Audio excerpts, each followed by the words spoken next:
For I have a story to tell you, and the one who gave it to me is here tonight. But I'll prepare you for it first, for I've been teaching this for years and years and years. We can hear it and never apply it. And though I repeat night after night, we are the operant power. It doesn't operate itself. We still postpone it. Quite often our training is in conflict with it, and we can't quite bring ourselves to apply it. We are told in the 118th Psalm, the stone which the builders rejected has become the chief cornerstone. This is the Lord's doing. It is marvelous in our sight.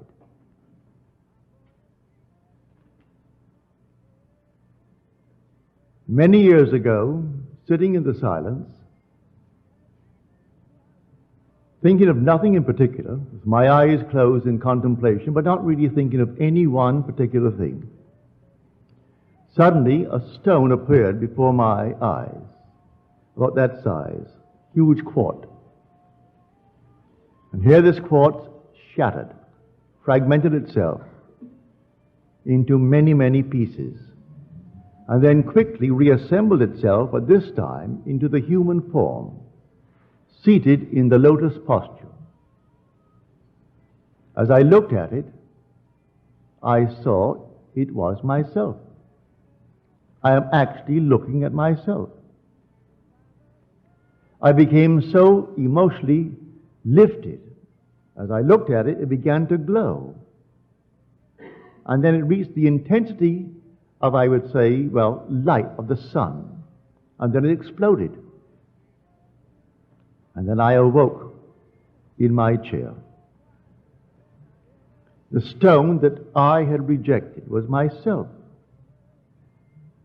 I could not believe that I myself was the cause of the phenomena of my life. I thought he did it, she did it, they did it, the world did it, but certainly I am not responsible. These things happen because others are the causes. And here I am looking at the stone which the builder rejected. This is marvelous, said he. It's the Lord's doing, and it's marvelous in our sight. When we actually see this world as a world of appearance, behind which the reality of imagining lay, we find the truth. All things exist in the human imagination. And by that I mean the individual's imagination. In your own bosom, you bear your heaven and your earth. And all that you behold, though it appears without, it is within, in your imagination, of which this world of mortality is but a shadow. Now, you and I will call ourselves either Christians or Jews. Both are the same, really. The Jew is the foundation stone. It is the tree. Christianity is its fulfillment. It is the fruit. But the tree is Judaism. And all that it actually contains will come out eventually in a plan, a wonderful plan that was there in the beginning of time. And that we call Christianity. Blake said, I know of no other Christianity and no other gospel than the liberty both of body and mind to exercise the divine arts of imagination. Then he adds, the apostles knew no other gospel. And the worship of God is using his gift. And then he states, God becomes as we are, that we may be as he is. Now, what is the gift? He also mentions that. The gift, he said, man is all imagination, and God is man, and exists in us, and we in him. The eternal body of man is the imagination, and that is God himself, the divine body, Jesus. Now, as you're seated here, that's all about you. Your own wonderful human imagination is the God of the universe. That is the one spoken of as the Lord Jesus. That's the one. Is it really true? Well, you're called upon to test it. Test it and see if it's true. Now, I have a letter on me tonight. I really should read it, but I'm not going to. I should read it just as he wrote it, but I'll tell you the contents of the letter. This gentleman hasn't been here in years. The last time I saw him was at the E-Bell. Well, you know who have been coming since the E-Bell, how long that has been. He said, I must tell you this story. It may not make sense, but I must tell it. For it's the first time that I have ever used my training according to the things that I have heard you say. I am a psychologist, and I wasted years trying to talk people out of their mental problems when I could easily have imagined them whole and happy. Now, here is the story. He said, a friend of mine, this lady, claimed that she was in many ways abnormal. She and her husband adopted a little baby girl, and something very strange went wrong with the child. The child was 4 years old and still could not speak, and the few words it muttered, it garbled so that it is simply not intelligible. But in the 4 years talking to her, there was progress. Then one day she said to me, I do not feel any longer that I am abnormal. So now I say to myself, I am not abnormal. He tried to explain to her that that's not quite the approach. And then he broke the thought and he told me this story. That, for instance, in my own case, I find a home that I want. I begin to imagine that I'm living in that home, and then doubt sets in. With the result that that doubt materializes into a person. And that person has more money than I have, and he buys the home, leaving me out in the cold. I know from that experience that every person in my world only reflects a mood in me. Everyone that I meet, whether I know them or a stranger who buys the home that I wanted. When the doubt set in, the doubt materialized into a person. I didn't know him, but he only reflects that mood of doubt in me. So he has more money and he buys the home, and I am out in the cold. So I reconstructed a sentence for this lady. And I said, no longer must you say, I am not abnormal. You must now begin to say, I am perfectly normal. She said, I do not feel that. He said, I do not care whether you feel it or not. You must begin to persuade yourself that you are perfectly normal by repeating within yourself, I am perfectly normal. The day she began it, the child went into a coma. So profound was the sleep that it was difficult to rouse her. She could not be awakened. She asked me to examine the child. I said, no, take her to a medical clinic and have them examine the child. But as she began, from his suggestion, to assume I am perfectly normal, within 24 hours the child awoke. They made the test in the medical center and found her alert and bright. She was only the outpictured statement of that mother who adopted her. The mother began to feel, I am abnormal. So she adopts a little child, a little girl. And the girl for 4 years couldn't talk. And when she began, it was so garbled, it made no sense. She only bore witness to that strange, peculiar claim of the mother who adopted her. And when she changed the pattern of speech within her and said, I am perfectly normal, the child, by the medical clinic, found her not only alert, but perfectly healthy and returning to a normal state in this world.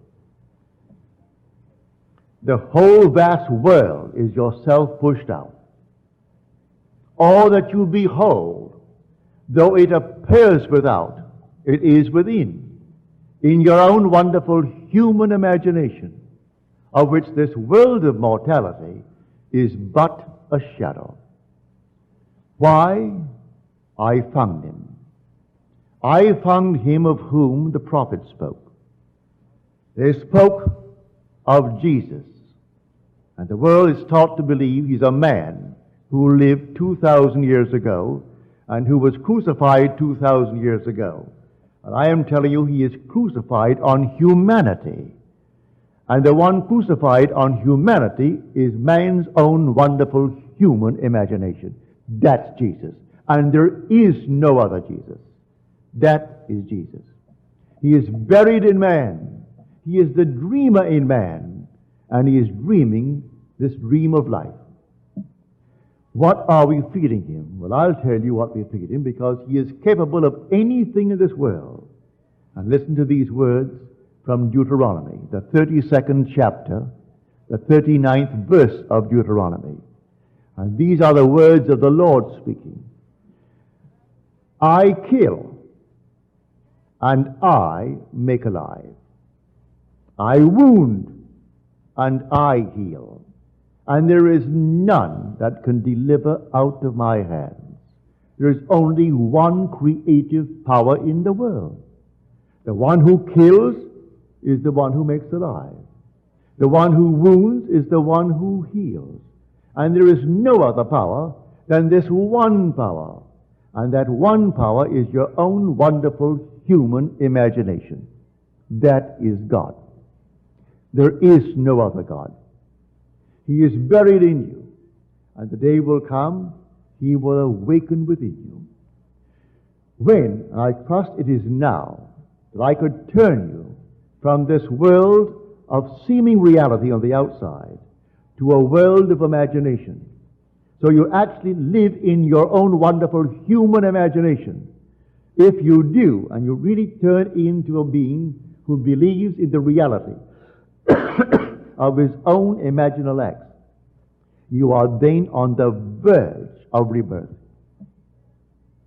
It does not say when. He tells you no one knows, not even the Son, only the Father. Don't ask me when, said he. But I'll tell you the signs of it when you actually begin to trust your own wonderful human imagination. When you can sit quietly all alone, asking help of no one, and really believe that your imaginal act is a creative fact, and that in the interval of time necessary, it's going to externalize itself and become a reality in your world, you're on the verge of rebirth. As you're told, unless you are born again, you cannot enter the kingdom of heaven, even though the kingdom of heaven is within you. The kingdom of God is within you, and God is in his kingdom. Although he is in his kingdom, and that kingdom is in you, you can't enter it unless You turn from this world of materiality, believing it is the cause, believing it is the reality, to live in your own wonderful human imagination. When you do, you'll find yourself on the very verge of being reborn. So you're warned, do not ask me when. I will tell you, not even the Son knows, only the Father.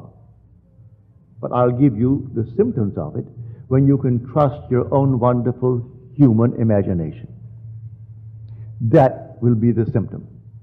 Can I stand here tonight and take any request? Doesn't cost me anything, and it's a joy if it's within what I call the golden rule. Do unto others as you would have them do unto you. Ask nothing of me that you would not ask for yourself. Do not ask me to hear any news in this world that you would not really want done to you. Because first of all, I could not do it. I use the golden rule. Then, if it comes within the framework of the golden rule, it's so easy. What would the feeling be like if it were true? That you are what you want to be. That they are what they want to be. That they have what they want to be. Don't ask me how it's going to happen. I do not know. The depth of your own being has ways and means that you, the conscious surface being, know not of. It knows exactly how to do it. So don't ask how it's going to be done. So when doubt sets in, as he said in his letter to me, when the doubt set in, that doubt materialized in the form of a person who also wanted that home and had more money and bought it and left me out in the cold. I can tell from the uprising of moods within me that I'm going to meet certain people. And I do. The mood, you can suppress the mood. As Churchill said, the moods determine the fortunes of people rather than the fortunes determine the mood. Don't ignore that great man. He said that the mood actually determines the fortunes. So I would catch a mood. Well, then catch the mood of your wish fulfilled. What would the feeling be like if it were true? Imagine the wish fulfilled. What would it be like? How would I feel if it were true? In spite of all things round about you that deny it, you walk as though it were true. And in a way that you do not know, and you need not know, it will externalize itself within your will, and you will actually receive it. Listen to these words. With God, all things are possible. That you will read in the 19th chapter of the book of Matthew. Now we'll go to the 9th chapter of the book of Mark. All things are possible to him who believes. He equates God with the believer in man. All things are possible to him who believes. That's Mark. Matthew, with God all things are possible. So he equates the believer in man with God. Well, the believer in me is my own wonderful human imagination. What other thing in man but is reality, which is imagination that believes? It's the dreamer in man. I go to bed at night and I dream. The dreamer and the waking I are one and the same being. Can I believe, or am I going to allow certain doubts? Now, he is a psychologist, trained to talk people out of their mental problems. Put them on the couch, put them on the chair, and talk them out of it and spend years, when he could easily, as he confessed, have imagined them whole and perfect and happy. But he said, I believe that I was, through my training, compelled to spend these awkward years as anyone who works at a job spends his time in an awkward manner. If you're not enjoying what you're doing, then it's simply a job and you're doing something that is to you awkward, if you like it. Like my brother Victor, who has made a fortune. The very smell of the ship, the very smell of the boat, the smell of his store, he loves it. He goes there in the morning, and the odor of his store, I can't stand it. He goes into the grocery store and everything about it. He just loves the odor, all the combinations of the odors of the grocery store. He goes into his department store, all the things of the department store. That's the odor. It affects him. He loves it. Goes to a hotel, and the restaurant naturally is all in service. That affects him, and he loves it. He so loves it. He's in the mood of success. So, fall in love with something that really excites you, and feel that you are already what you want to be. And I tell you from my own experience and from this man's experience that it will work. Now, here is a man who heard me years ago. He came home one day, and I thought, now here's a man teaching people how to live correctly. And I had 2 books. They're completely out of print. You can't buy them. But I thought, if I could give them to someone doing this kind of work, who is serious, he's a trained psychologist, I'll give them to him. So I gave him these books. I don't think he's read them. First of all, they're named after the mountains of Switzerland, Zermatt and Oberland. But it's all imagination. The man who wrote it, I presume he's gone now. He was 94 when I last heard from him. But I gave him these books. They were new and completely out of print. You can't get the books. You might find them in some second-hand, but they were never popular books because they were very voluminous books.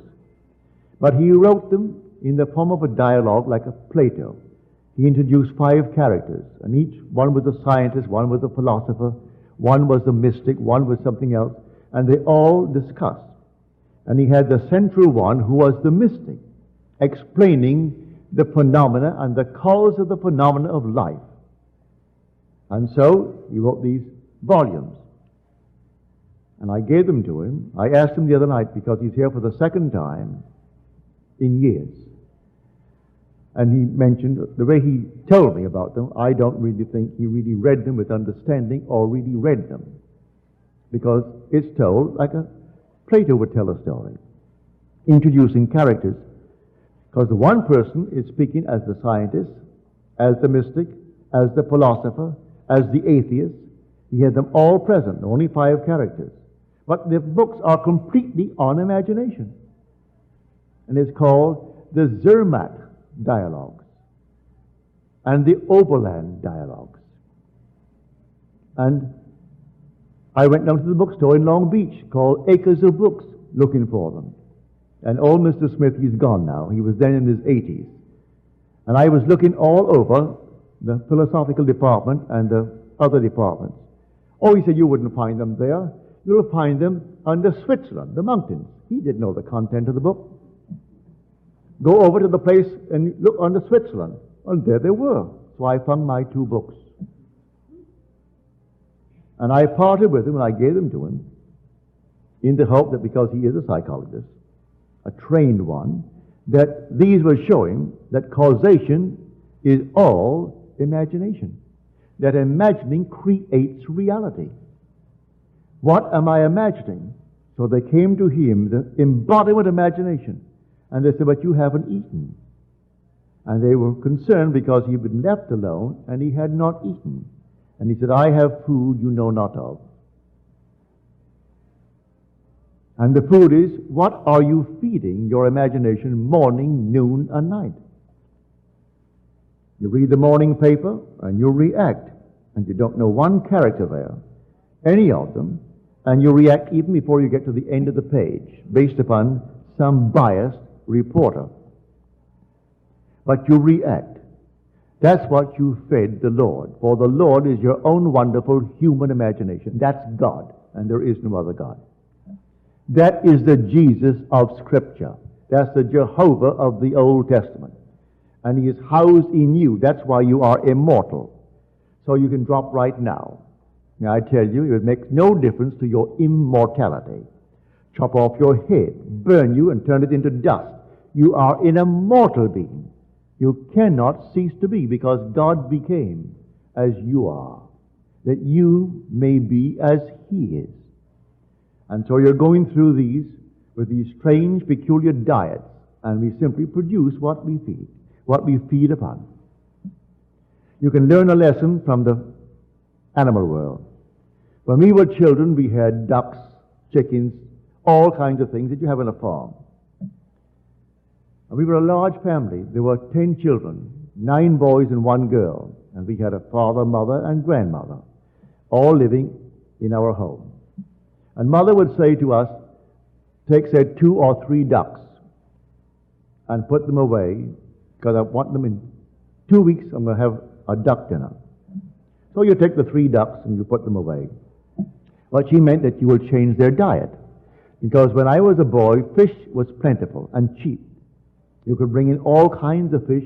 We had no refrigeration, so if it wasn't sold in the evening, early evening, it rotted. So you simply either use it for strange bait the next day, or you fed the animals, that is, the ducks. So we would take the fish while we kept them alive and fed on ducks, on fish.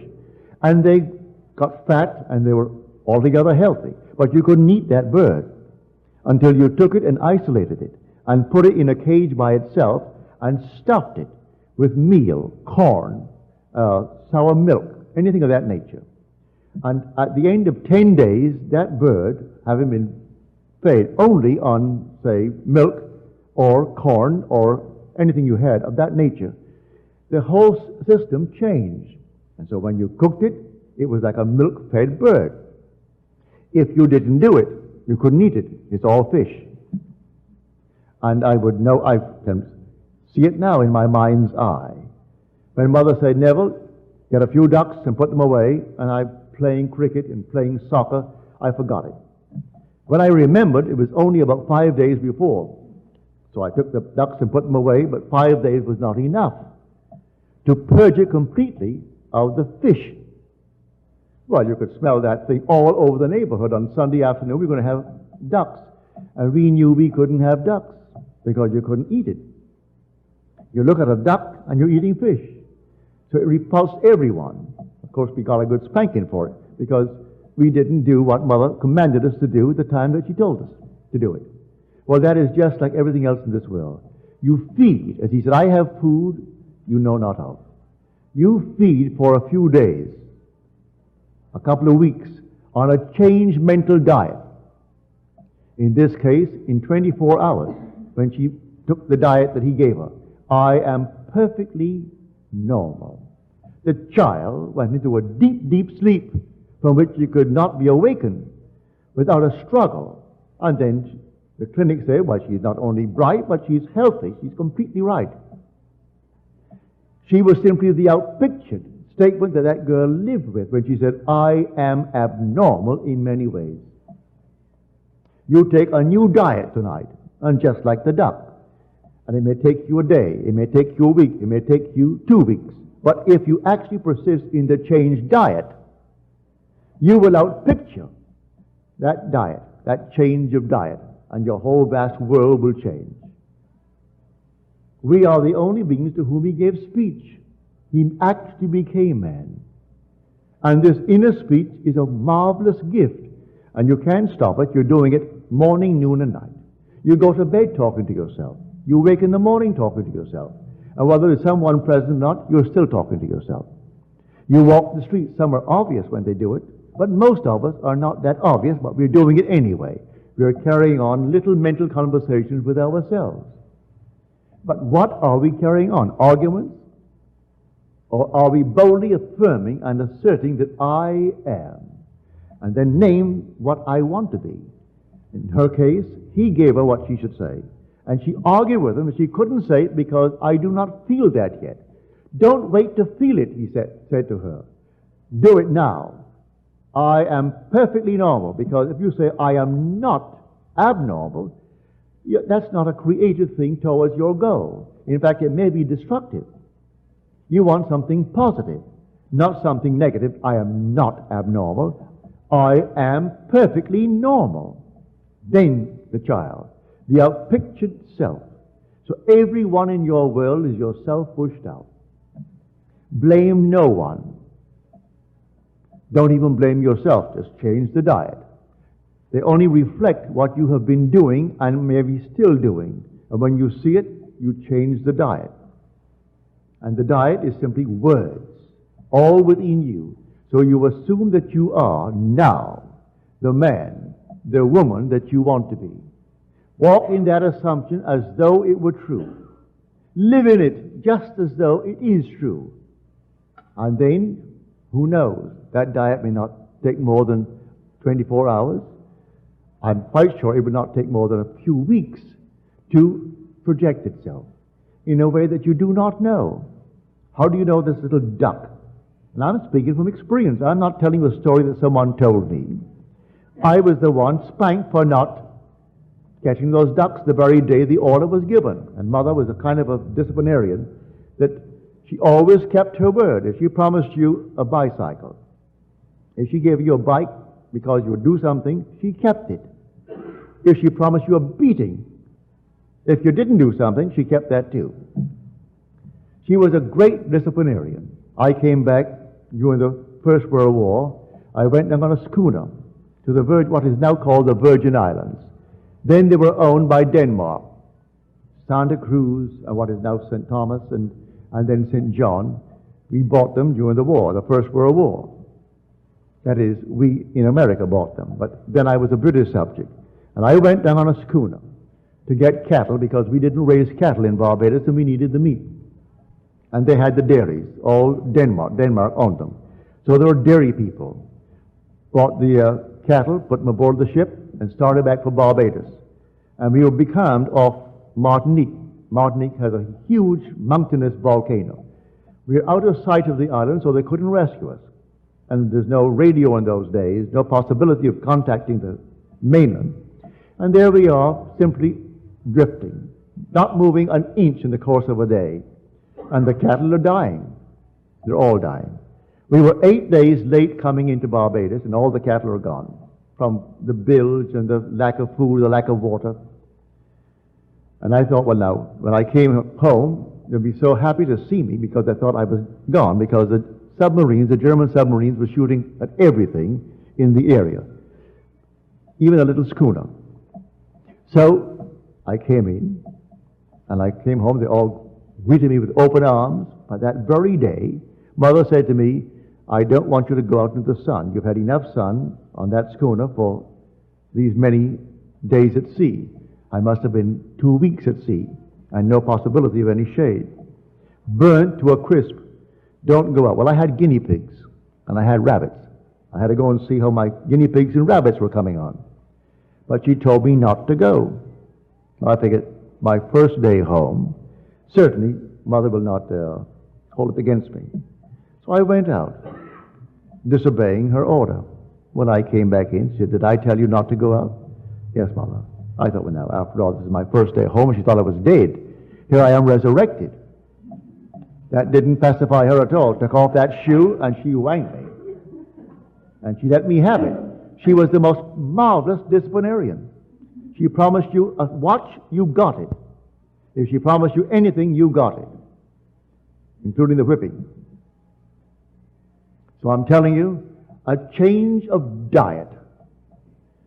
And in our case, we are the Lord. And the Lord feasts upon words. He is the Word.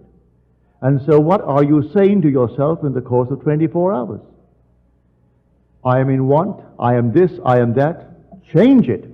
Completely change it. And say within yourself, I am happily, blissfully married, if that's my objective in life.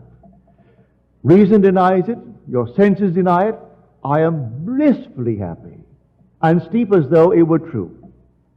I can tell you that story from my own personal experience. It works that way. And when I told the details of how it happened, people saw the means employed, which I certainly didn't manufacture them, not consciously, and judged me harshly for telling the means. But as you're told in Scripture, I have ways and means ye know not of. My ways are past finding out. All you do is simply go on the new diet. For when I found the girl to whom I'm now married, and blissfully happy with her, since the day I met her back in 1936, I was completely involved. I wasn't divorced, and in those days in New York City, a divorce was out. It only became legal after the very, very, very wealthy Rockefeller got his outside and then brought pressure to bear on the state to pass a decent, modest, normal, modern law, allowing people who cannot live together to separate and then seek a normal divorce. Prior to that, all divorces were simply collusion. All divorces. You paid someone to find someone, and then they signed these little things. You went before the judge, and they all knew. It was collusion anyway. Well, here I am completely involved in marriage, and I want to marry this girl. I met her the very first second I saw her. I said, she doesn't know it, but she's going to be my wife. She doesn't know it yet. And simply, I slept as though we were blissfully happy. She on that bed, and I on my bed. It wasn't a sex act. It was simply, she was there in the room, in our lovely home, and I was in my bed, and she was on her bed. So I didn't make it an emotional thing of that nature. And the girl, who was my former wife, who refused, she even left the state so as not to be given a summons. And one day I got a call from the court telling me to come on down. They needed my advice. I went down to the court wondering, what am I doing going to the court in the morning? When they brought her in.